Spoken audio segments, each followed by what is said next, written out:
할렐루야, 승리하셨습니다.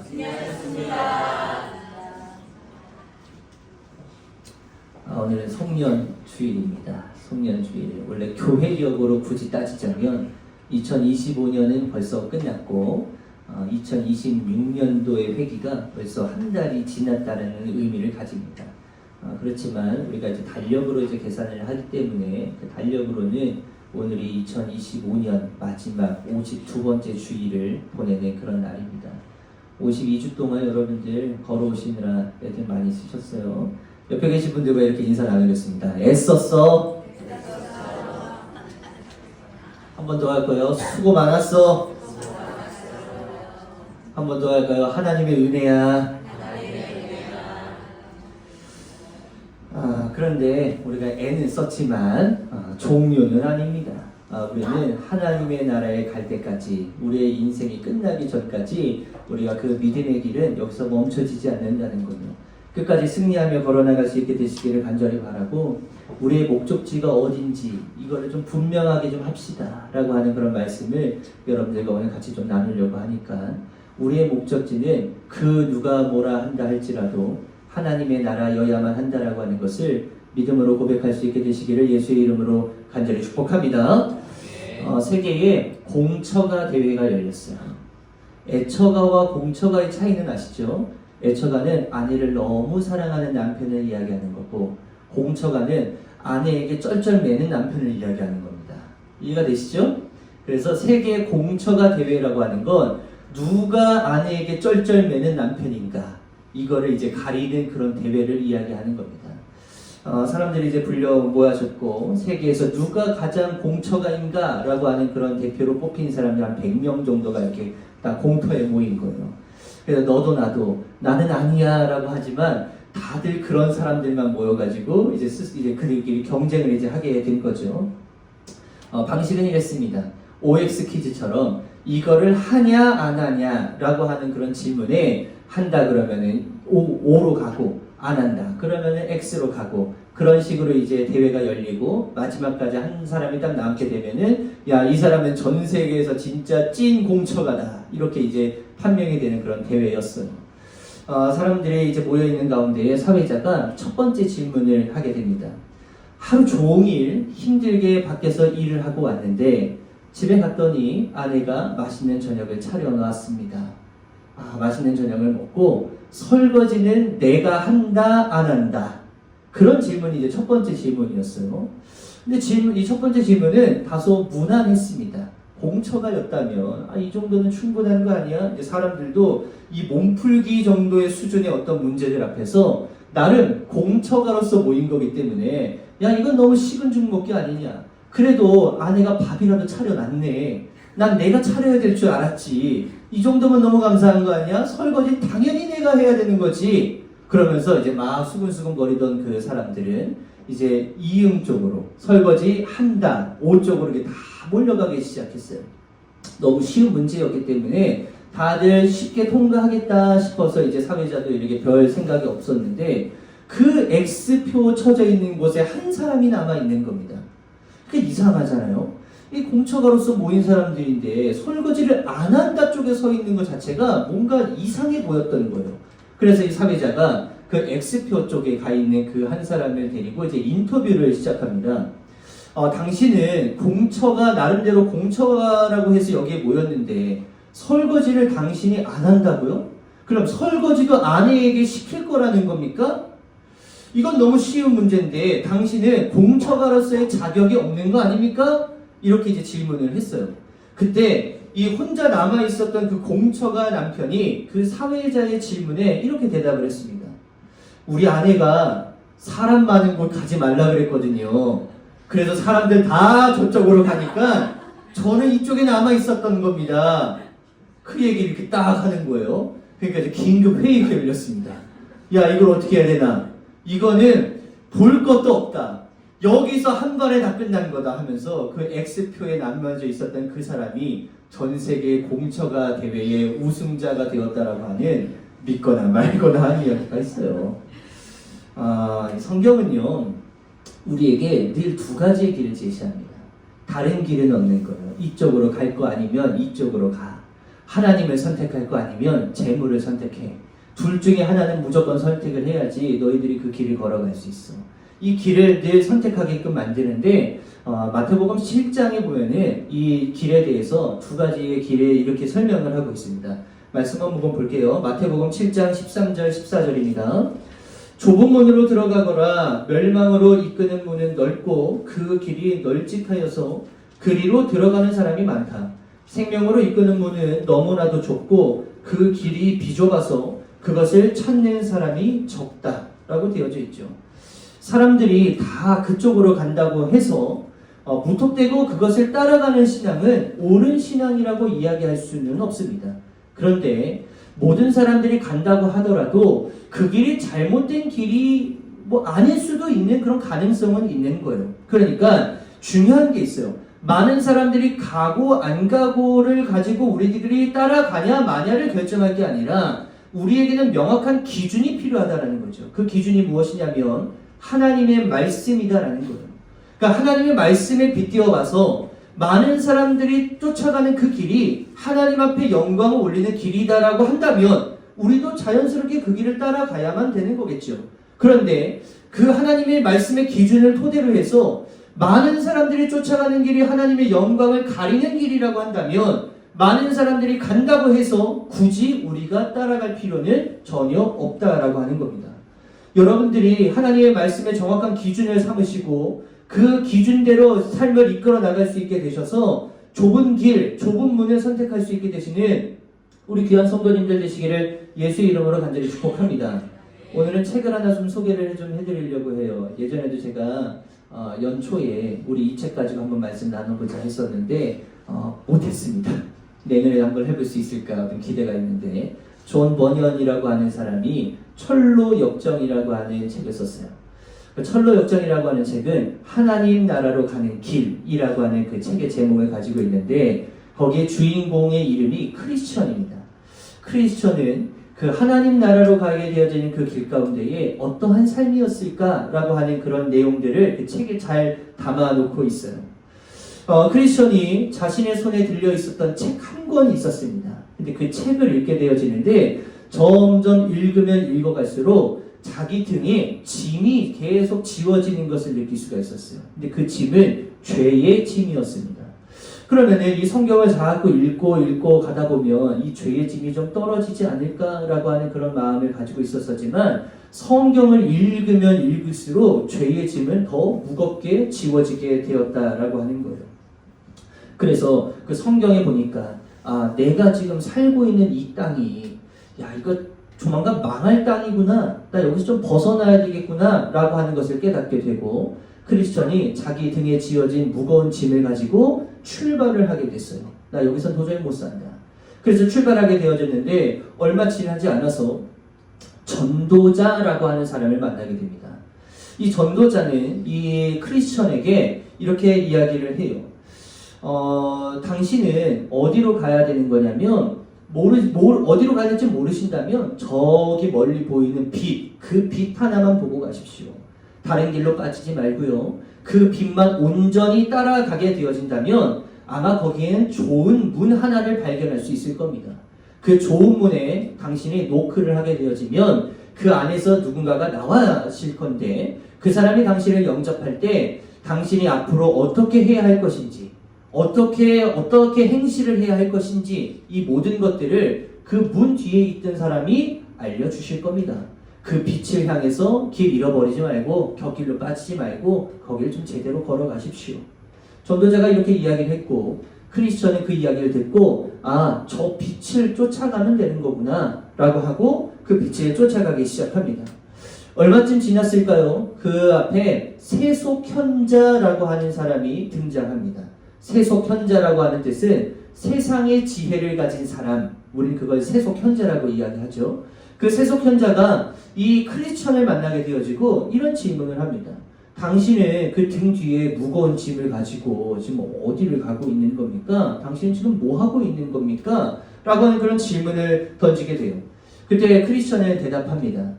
내가 한 권의 책을 읽기 시작하고 나서부터 내 등에는 죄의 짐이 굉장히 많이 불어나게 됐습니다. 내가 이 죄의 짐을 어떻게 하면 좀 떨칠 수 있을까 고민하다가 이게 잘 안 되더라고요. 그리고 내가 살고 있었던 그 성이 장차 망할 성이었기 때문에 내가 여기를 떠나야만 했습니다. 그리고 오다가 전도자라고 하는 사람을 하나 만났는데 그분이 저 희미하게 보이는 빛을 따라가면 내가 앞으로 어떤 삶을 살아야 할 것인지에 대해서 누군가가 명확히 이야기해 줄 겁니다. 라고 하는 그 이야기를 듣고 제가 지금 가고 있는 거거든요. 라고 그렇게 이제 세속 현자에게 이야기를 했어요. 그때 그 크리스천의 말을 듣고 세속 현자가 이렇게 조언을 해주기 시작합니다. 내가 당신 뒤에 짊어지고 있는 그 짐을 놓을 수 있는 방법을 하나 알고 있습니다. 당신 갈 땐 가더라도 그 짐부터 좀 해결하고 가면은 더 좋지 않겠습니까? 그거 무거운 거 가지고 언제까지 걸어갈 겁니까? 그거부터 좀 해결하십시오. 제가 그 방법을 하나 알려드릴게요. 저 멀리 보이는 저 삼봉우리를 하나 넘어가면 거기에 도덕마을이라고 하는 그 마을을 하나 발견할 수 있을 겁니다. 그 도덕마을에 가면 당신의 짐을 벗어낼 수 있게끔 만들어줄 수 있는 아주 똑똑하고 지혜로운 율법이라고 하는 남자를 만날 수 있는데 그 율법이라고 하는 남자를 만나게 되면 당신의 짐을 벗어줄 수 있을 겁니다.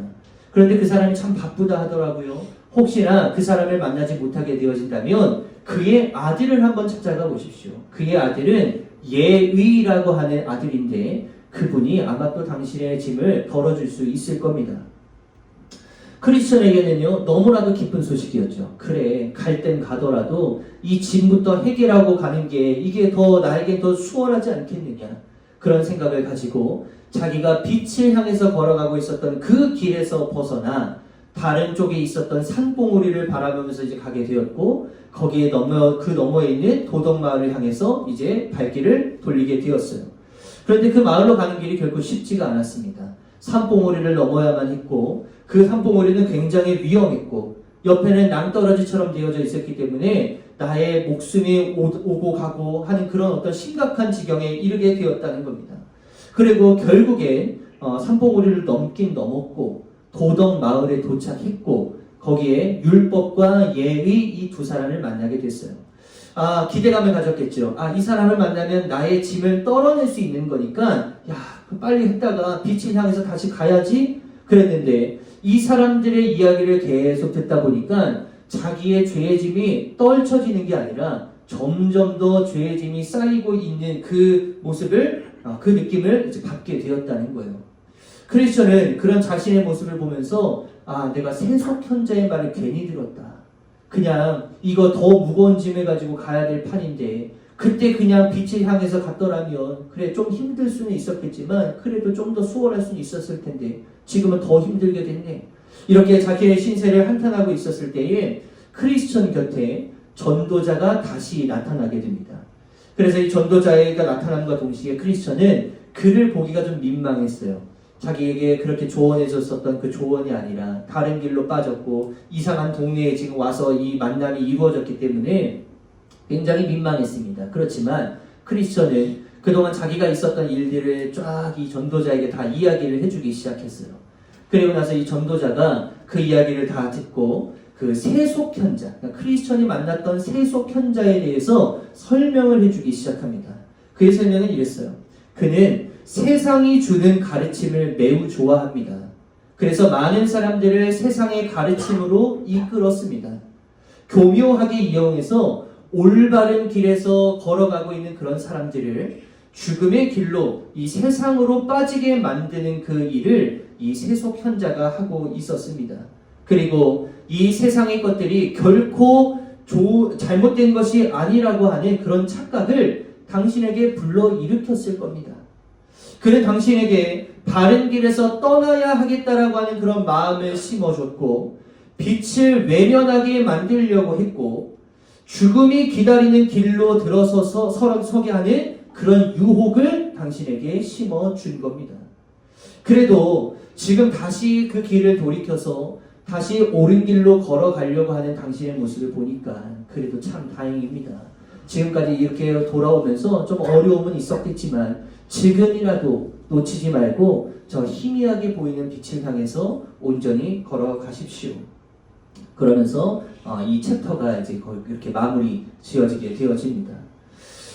여러분들 우리가 신앙생활 하면서요, 교회는 길이라고 하는 것에 굉장히 많이 집착합니다. 여러분들이 신앙생활 해오시면서요, 길에 관련된 설교의 말씀을 많이 들어보셨을 거예요. 그럼 왜 교회는, 왜 우리 기독교는, 왜 우리의 믿음의 사람들에게는 이 길이라고 하는 것을 왜 계속 강조할 수밖에 없는가? 길이라고 하는 건요, 여러분들, 어떤 곳에서 다른 곳으로 이동할 수 있도록 땅 위에 일정하게 만들어낸 그 넓이의 공간을 우린 길이라고 정의를 내려놓습니다. 그런데 이 길이라고 하는 것에 아주 중요한 목적이 있어요. 그건 뭐냐면 목적지까지 데려다 준다라고 하는 아주 중요한 기능을 가지고 있는 겁니다. 성경이 말하는 길의 목적지는 아까 말씀드린 것처럼 하나님의 나라라고 하는 사실을 결코 잊지 않게 되시는 우리 귀한 성도님들 되시기를 예수의 이름으로 간절히 축복합니다. 이 목표가 세워졌다라고 한다면 여러분들이 그 목표를 향해서 가면 되는 거겠죠. 그런데 그 길이 쉬워요? 어려워요? 이게 너무 어렵다라는 겁니다. 크리스천도 그 빛을 향해서 걸어가다가도 수많은 유혹에 넘어지고 곁길로 빠지게 되어지는 거였어요. 이것들을 배제하면서 우리가 삶을 살아간다라고 하는 것은 사실 너무나도 많이 어렵다라는 겁니다. 오늘 성경은 그 이야기를 하고 있어요. 15절 말씀 한번 다시 보세요. 15절부터 17절 다시 보세요. 여러분은 세상이나 세상에 있는 것들을 사랑하지 마십시오. 누가 세상을 사랑하면 그 사람 속에는 하늘 아버지에 대한 사랑이 없습니다.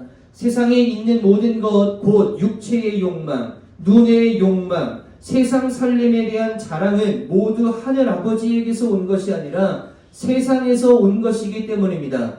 이 세상도 사라지고 이 세상의 욕망도 사라지지만 하나님의 뜻을 행하는 사람은 영원히 남습니다. 우리가 이 세상 속에서 살아가는 존재이기 때문에 우리가 목표로 하고 있는 때로는 이 세상의 어떤 욕망들, 그리고 이 눈의 욕망들, 세상 살림에 대한 어떤 유혹들, 여기에서 벗어나는 건 너무나도 어렵다라는 거예요. 그러다가 우리의 목표가 크리스천처럼 우리가 하나님의 나라를 향해서 걸어가고 있다가도 이러한 것들에 걸려 넘어지게 되어지면 목표가 여기에서 여기로 바뀌어질 수 있는 아주 많은 유혹들이 우리의 삶에 넘쳐난다라고 하는 거예요. 그래서 여러분들 절대로 그런 어떤 세상의 것들에 타협하지 않을 수 있게 되시기를 예수의 이름으로 간절히 축복합니다.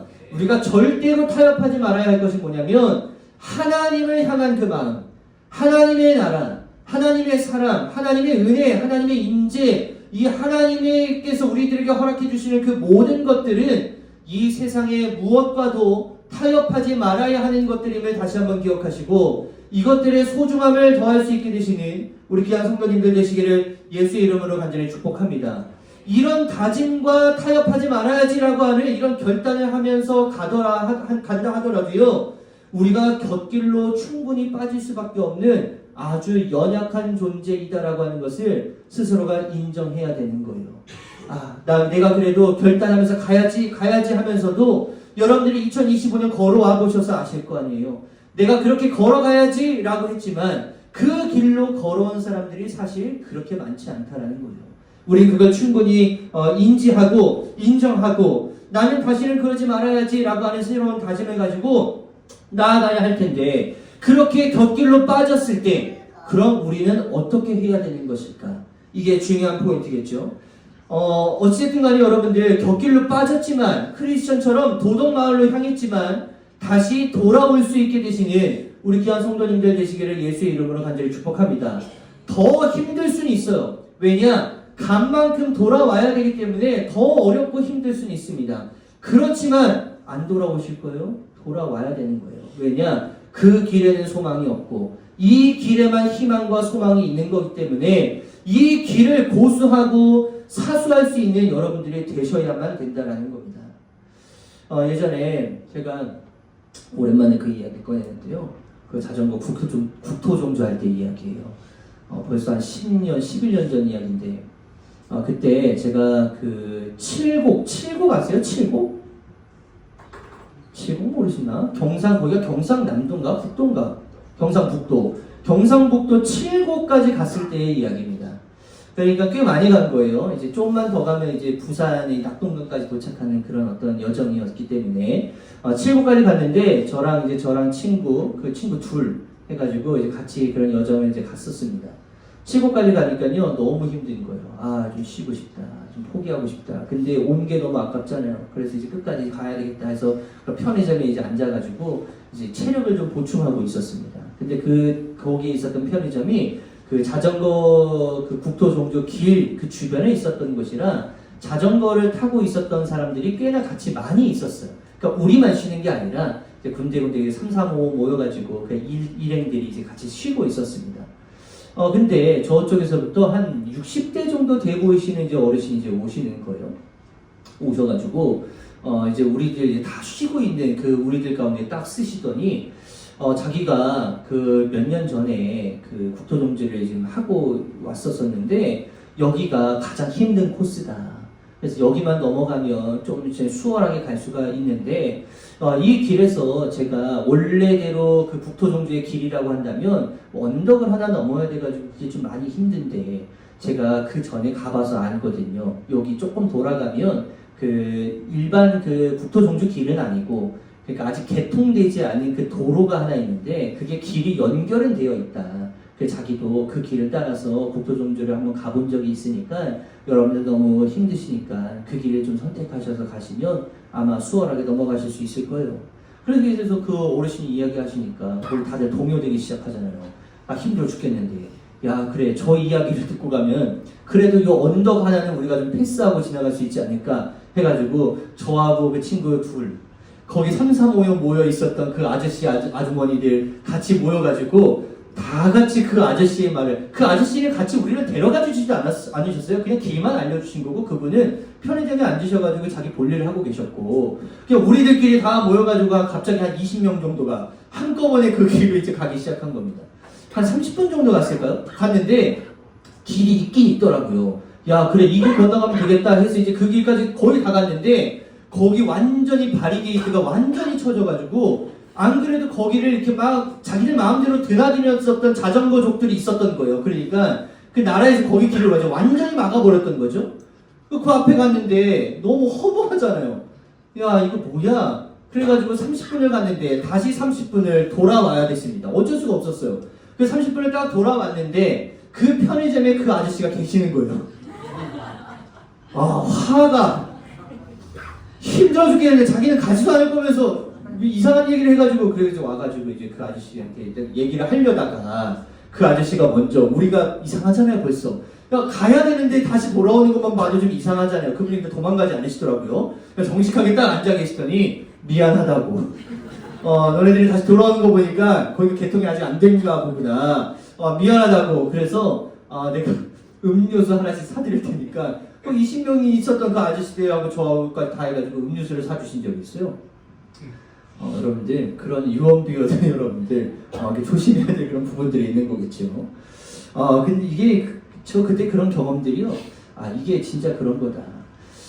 어디로 가야 될지 모르고 어디로 가야 될 목적지에 대한 것도 제가 막 불분명하고 이게 맞나 확신이 들지 않고 이러한 어떤 어려움들이 찾아왔을 때 가장 확실하게 목적지까지 갈 수 있는 방법이 하나 있습니다. 그 방법은 뭐냐면 그 길을 가본 사람 플러스 거기에 살고 있는 사람 플러스 그 길에 대해서 너무나도 빠삭하게 알고 있는 그 사람을 쫓아가면 되는 거예요. 사실 그분이 잘못된 길을 알려주신 건 아니지만 물론 가보셨던 길이었지만 그렇게 될지 누가 알았겠어요. 그렇지만 명확한 건 정말 그 길 말고 진짜 거기에 살고 있는 사람이 있다라고 한다면 그 길 안 되는 거예요. 거기 아직 개통 안 했거든요. 돌아오셔야 됩니다. 라고 하는 그런 이야기를 해줄 수 있는 그 사람이 필요했다라고 하는 것이죠. 우리가 목적지라고 설정하고 있는 이 하나님의 나라 여기까지 갈 수 있는 그 길은 안전하게 갈 수 있는 그 길은 명확하게 갈 수 있는 그 방법은 다른 방법이 없고 딱 하나밖에 없습니다. 내가 곧 길이다 라고 말씀해 주신 예수 그리스도를 따라가는 방법밖에는 없다라고 하는 것을 여러분들 다시 한번 기억하시고 마음으로 새길 수 있게 되시기를 예수의 이름으로 간절히 축복합니다. 아멘. 나를 말미암지 않고는 아버지에게로 절대로 갈 수가 없다. 천하 많은 사람들 중에 구원을 받을 만한 이름을 그 누구에게도 주지 않았고 예수 그리스도에게만 그 구원의 능력이 있는 거기 때문에 그 구원의 능력과 그 이름을 붙잡고 나아갈 때만 구원의 길에 이를 수 있는 것이다 라고 하는 그 베드로의 고백도 여러분들 마음 가운데도 심어 놓으셔서 내 목적지 하나님의 나라라고 잘 설정하셨다면 예수를 잘 따라갈 수 있게 되시기를 간절히 바라고, 예수를 따라간다 할지라도 곁길로 빠질 수 있기 때문에 그때마다 하나님의 능력과 우리 하나님의 그 의의 오른손을 붙잡으시고 그 능력으로 나아갈 수 있게 되시는 우리 귀한 성도님들 되시기를 예수의 이름으로 간절히 축복합니다. 2025년 이제 마무리가 잘 되어졌어요. 우리가 좀 생각해 보면은 2025년 참 감사한 일들이 많았습니다. 근데 그건 감사한 일들이고 우리의 개인적인 일들을 한번 살펴봤을 때 우리가 설정해 놓은 목적지를 내가 곁길로 빠지지 않고 제대로 걸어왔는가, 이것만 좀 놓고 보면은 아마 여기 계신 모든 분들 저를 포함해서 모두가 다 곁길로 한 번씩은 다 빠진 그런 기억들이 있으실 겁니다. 예수를 잘 믿는다고 해도 우리가 평탄한 삶을 살아갈 것이다, 이건 아닌 거예요. 오히려 예수를 믿으면 더 어려울 수밖에 없고 더 힘들 수밖에 없습니다. 이걸 인정하지 않으면 정말 신앙생활 어려워질 수밖에 없는 거예요. 그렇지만 어려움 가운데에서도 하나님을 의지하는 그런 힘, 어려움 가운데에서도 하나님을 바라볼 수 있는 그런 시선, 이것만 명확하다면 여러분들 언제든지 돌아올 수 있게 되어지고 앞으로 2026년에도 우리가 이 시선만 사수할 수 있다면 그 길에서 우리가 낙오함 없이 승리로 나아갈 수 있게 되어진다라고 하는 것을 기억하시기를 예수의 이름으로 간절히 축복합니다. 그래서 여러분들 올 한 해 잘 보내오셨고 애쓰셨지만 2026년에 또 새롭게 결단하고 그런 나아가는 자리에 우리가 다시 한번 기회를 허락받은 거예요. 다시 돌아온 겁니다. 그래서 여기서부터 다시 한번 시작되어지는 여러분들의 신앙생활과 그 믿음의 여정이 하나님의 길에 온전히 설 수 있게 되시기를 바라고, 많은 사람들이 쫓아간다고 해서 그게 쫓아가는 게 아니라 우리에게 명확한 기준이 있어야 되잖아요. 하나님의 말씀이 여러분들의 삶의 기준이 되어서 그 길 온전히 나아가셔서 하나님의 나라 온전히 다 선물로 받을 수 있게 되시는 우리 귀한 성도님들 되시기를 예수의 이름으로 간절히 축복합니다.